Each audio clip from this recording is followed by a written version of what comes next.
Sangga, pagkatapos kain, nandito lang sa gilid yung panghimagas. Huwa ka lang, yung hinog.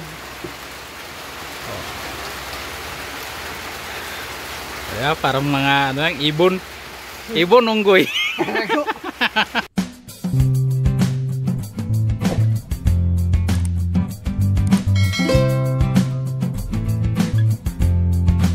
Alright mga kasangga, so ayan, meron na tayong dalawang papaya. So sapat na yung dalawa na yan.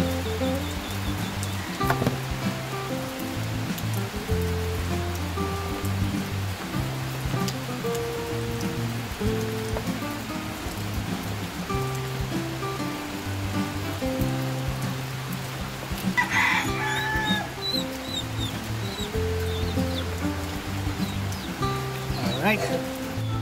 Ayan mga sangga, nabalatan natin yung dalawa. So ngayon, kuskusin na natin para maging pansit.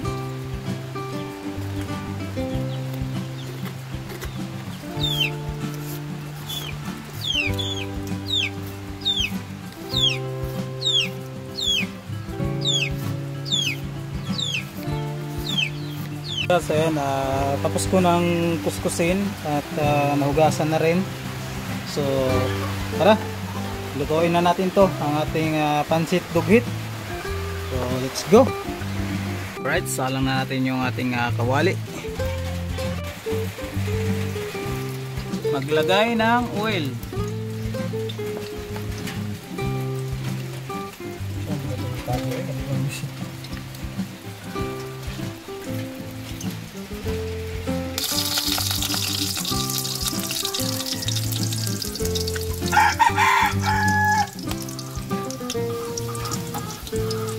Ako, ito Bombay.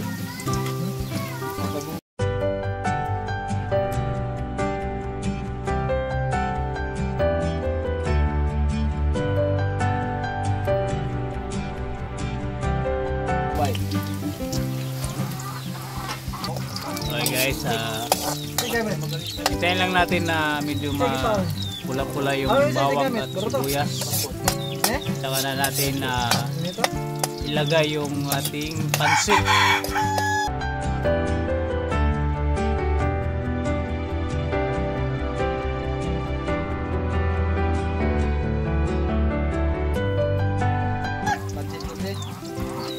Sigurado turun sila kay lamig. Alright, ayan na. Inalang na ang ating pansit. Daghan na yan. Kontak ko man eh. May dagang papaya. Ay, makamuok yun. Hitaw.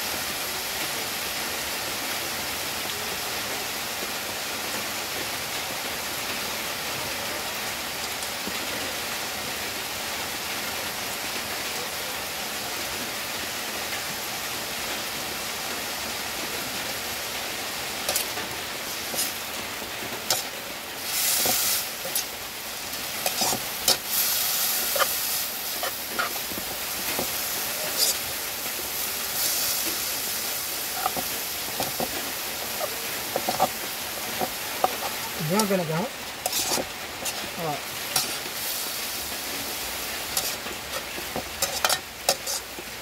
Alright mga kasangga, malapit na maluto ang ating pansit dughit. Alright mga kasangga, so ito na yung aming pansit dughit. So first try pa lang to, kulang pa sa mga sahog. So next time, kumpletuhin na namin to. First bite. I wonder why.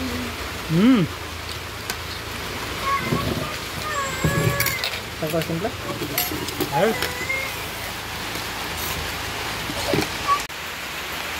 Ayos.